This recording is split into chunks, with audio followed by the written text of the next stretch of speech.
আসসালামু আলাইকুম, welcome back to SM crypto pro. আপনারা ফাইনালি কিন্তু পাউসের অ্যালোকেশন পেয়ে গেছেন। যারা অ্যালোকেশন পান নাই, যাদের বট দেখাইছে, সেই রিগার্ডিং আজকে কথা বলবো, লিস্টিং নিয়ে কথা বলবো, প্রাইস নিয়ে কথা বলবো। তো ভিডিওটা ফুল কন্টিনিউ করেন, তাহলে মোটামুটি অনেক কিছুই আপনি জানতে পারবেন। কারণ আজকে ভিডিওতে পাউস নিয়ে অনেকগুলো আপডেট আছে, সেই আপডেটগুলো আপনাদের মাঝে উপস্থাপন করা হবে। সো ভিডিওটা ফুল কন্টিনিউ করতে থাকেন। আর আপডেটগুলো মানে ইনস্ট্যান্ট যদি পেতে চান, তাহলে অবশ্যই ভিডিও ডেসক্রিপশনে আমাদের টেলিগ্রামের লিঙ্ক দেওয়া আছে, সেখানে জয়েন থাকবেন। তো অ্যাট ফার্স্ট শুরু করি। যাদের অ্যালোকেশন তো পেয়েছেন, তারা আপনি অ্যালোকেশন চেক করতে পারবেন। পাউসের ওয়েবসাইটে আসতে হবে। ভিডিও ডেসক্রিপশনে আমি লিঙ্ক দিয়ে দিব, সেখান থেকে আপনি ওয়েবসাইটে আসতে পারবেন।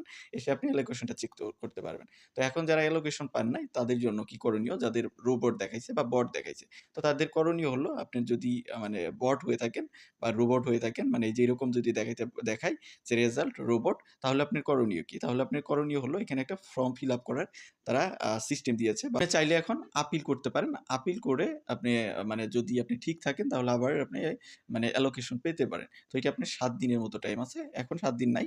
যেহেতু গতকালকে আমি এটার আপডেট দিয়েছি। এখানে যদি দেখেন ২২ তারিখে আপডেট দেওয়া হয়েছে। তো মানে ৬ দিনের মতো টাইম পাবেন। আজকে দিনও চলে গেছে। মানে ৫ দিন টাইম পাবেন। এই ৫ দিনের মধ্যে আপনার এই ফর্মটা ফিল আপ করতে হবে। এই ফর্মের মধ্যে কি আছে সেটা যদি আমরা দেখি, এখানে এই লিঙ্কটা আপনার যেটি ওয়েবসাইট আছে পাউসের, সেখানেও পেয়ে যাবেন, যেখানে বট দেখাইছে। বা ওইখানে যদি না থাকে, তাহলে আমরা ভিডিও ডেসক্রিপশনে লিঙ্ক দিয়ে দেব। ওইখান থেকে আপনি এই ফর্মটা ফিল আপ করতে পারেন। ফর্ম ফিল আপ করার জন্য ফার্স্ট আপনাকে বলছে, আপনি যে পাউস অ্যাকাউন্টটা যে টেলিগ্রাম দিয়ে খুলেছিলেন, সেটার ইউজার নেমটা এখানে ইনপুট করবেন। দেন আপনি টেলিগ্রামের আইডিটা এখানে ইনপুট করতে হবে। আইডি পাওয়ার জন্য এখানে একটা বট লিঙ্ক দিয়েছে। সেই বট লিঙ্ক থেকে আপনি আইডি পেয়ে যাবেন। এখানে ওপেন করবেন, তাহলে আপনার আইডি দিবে। দেন আপনার যে ওয়ালেটটা কানেক্ট করেছিলেন, সোলোনার ওয়ালেট, সেই ওয়ালেটটা এখানে ইনপুট করতে হবে। দেন সেইম অ্যাজ আপনার যে টন ওয়ালেটটা আপনার পাউসের বটের সঙ্গে কানেক্ট করেছিলেন, সেই টন ওয়ালেটটা এখানে দিতে হবে। পরবর্তীতে এখানে বলছে যে আপনি ডেসক্রাইব করতে বলছে যে কি কারণে আপনি ব্যান হতে পারেন। সেটার একটা রিজন এখানে দিতে বলছে। মানে আপনি যেটা মনে করেন যে এই কারণে আপনাকে ব্যান করা হয়েছে, এই রিজনটা আপনি এখানে দিবেন। দেন আপনি কতগুলো রেফার করেছিলেন সেটা দিবেন। যতগুলো রেফার করেছিলেন আপনি পাউসের বোর্ডের মধ্যে রেফারেল ছিল, ওইটার সংখ্যাটা এখানে দিবেন। দেন পরবর্তীতে এখানে বলছে যে আপনার কতগুলো পাউস ব্যালেন্স ছিল, মানে পয়েন্ট ব্যালেন্স ছিল, সেটা এখানে ইনপুট করবেন। এক্সাক্টলি তাই করতে হবে। দেন এখানে বলছে যে ইউর ডাব্লিউ পাউস কত ব্যালেন্স ছিল। আপনি ডাব্লিউ পাউসের কোনো ব্যালেন্স থাকলে এখানে সেটা ইনপুট করবেন। যদি না থাকে, তাহলে 0 দিতে বলেছে। দেন পরবর্তীতে বলছে যে আপনার বোটিং কোনো ব্যাচ ছিল কিনা। যদি না থাকে, তাহলে নান। আর যদি থাকে, তাহলে এগুলোর মধ্যে যে ব্যাচটা ছিল, সেই ব্যাচটা আপনাকে এখানে মেনশন করে দিতে হবে বা সিলেক্ট করে দিতে হবে। দেন আপনি ভাউচারের জন্য যদি এলিজিবল হয়ে থাকেন, তাহলে ইয়েস দিবেন। আর যদি না হয়ে থাকেন, তাহলে নো দিবেন। তারপরে এটা বলছে, আপনি ভাউচার যদি মিন করে থাকেন, তাহলে ইয়েস, আর না করে থাকলে নো দিবেন। দিয়ে জাস্ট এগুলো দিয়ে একটা সাবমিট করে দিবেন।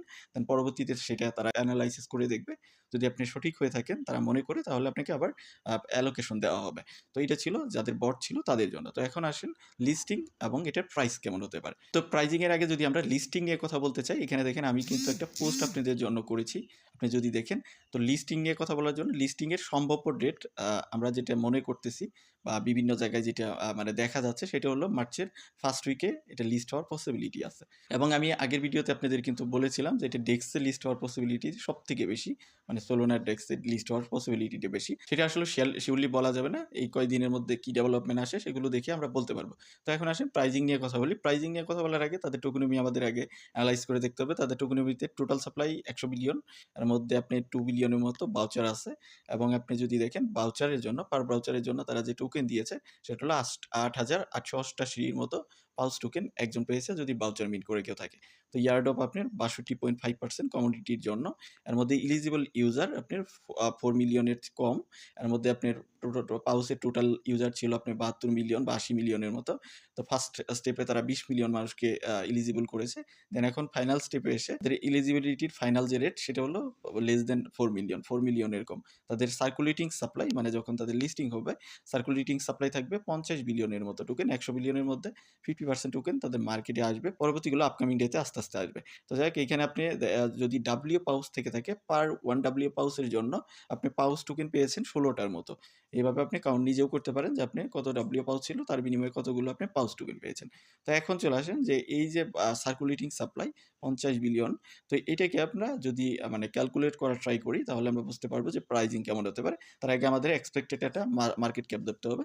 এখানে এক্সপেক্টেড মার্কেট ক্যাপ 100 মিলিয়ন দিয়ে করা হয়েছে।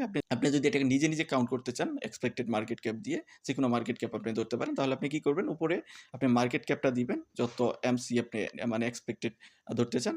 নিচে আপনার সার্কুলেটিং সাপ্লাই যেমন 50 বিলিয়নের মতো এটা দিয়ে আপনি ডিভাইড করলে আপনি মানে প্রাইসটা পেয়ে যাবেন, এক্সপেক্টেড প্রাইস পেয়ে যাবেন। তো এইভাবে এটা হিসাব করা হয়েছে। 100 মিলিয়ন যদি মার্কেট ক্যাপ হয় তাহলে পাউচের প্রাইস আসতেছে 0.002 সেন্টের মতো। তারপরে যদি 200 মিলিয়ন হয় তাহলে পাউচের মানে প্রাইস আসতেছে 0.004 এর মতো। এভাবে 300 মিলিয়ন হলে 6 হবে 006। এভাবে আরকি আপনি এক্সপেক্টেড যত মার্কেট ক্যাপ ধরেন সেটা অনুপাতে আপনি নিজেও কাউন্ট করতে পারবেন। তবে এখানে আরেকটা মানে এনালাইসিস আছে যেটা হলো কয়েন মার্কেট ক্যাপের প্রেডিকশন। তো তারা যেটা প্রেডিকশন দিতেছে 0072 থেকে 0078 এর মধ্যে প্রাইসটা থাকার পসিবিলিটি আছে। তো দেখ সেটা দেখার বিষয় যখন মার্কেটে আসবে তখন আমরা বুঝতে পারবো। যেহেতু পাউস মানে টন ব্লক চেইনে নাই, টন ব্লক চেইনে কিন্তু প্রজেক্টগুলোর অবস্থা খুবই খারাপ। যেহেতু সোলোনা ব্লক চেইনে আসছে হয়তোবা ভালো কিছু আশা করা যেতে পারে। তো এখানে আরেকটা নিচে আমি আরেকটা পোস্ট দিয়েছি ইন ডিটেইল স্পোর্টস যেটা আপনি দেখতে পারতেছেন যারা স্প্যান করে নাই তাদেরকে আপনার এরকম টোকেন দেওয়া হয়েছে 4000 এর মতো। দেন যদি আপনি স্প্যান করে থাকেন এইভাবে যত বেশি স্প্যান করেছে যে তত বেশি তার আরকি অ্যালোকেশন আসছে। মানে স্পেন্ডিং এর উপরেও তারা মোটামুটি ভালো একটা অ্যালোকেশন দিয়েছে। এই পোস্টটার মধ্যে আপনি আরো ইন ডিটেইলস সবকিছু পেয়ে যাবেন। আপনি এখানে দেখতে পারতেছেন। এই পোস্টের লিংক আমি ভিডিও ডেসক্রিপশনে দিয়ে দিব। সেখান থেকে আপনারা কালেক্ট করে নিতে পারেন।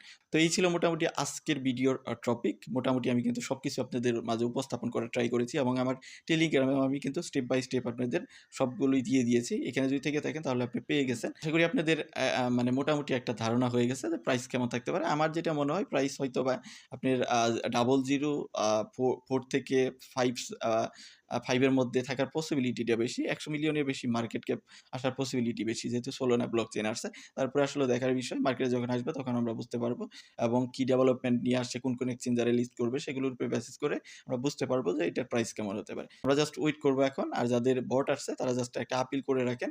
তো আপিল করলে হয়তোবা আপনি এলিজিবল হয়ে যেতে পারেন। সাথে আপনি কি মনে করেন প্রাইস কেমন হতে পারে সেটা ভিডিওর কমেন্ট সেকশনে জানাবেন। তো ভিডিওটা এতটুকুই। দেখা হচ্ছে নেক্সট ভিডিওতে। সে পর্যন্ত আমাদের সাথেই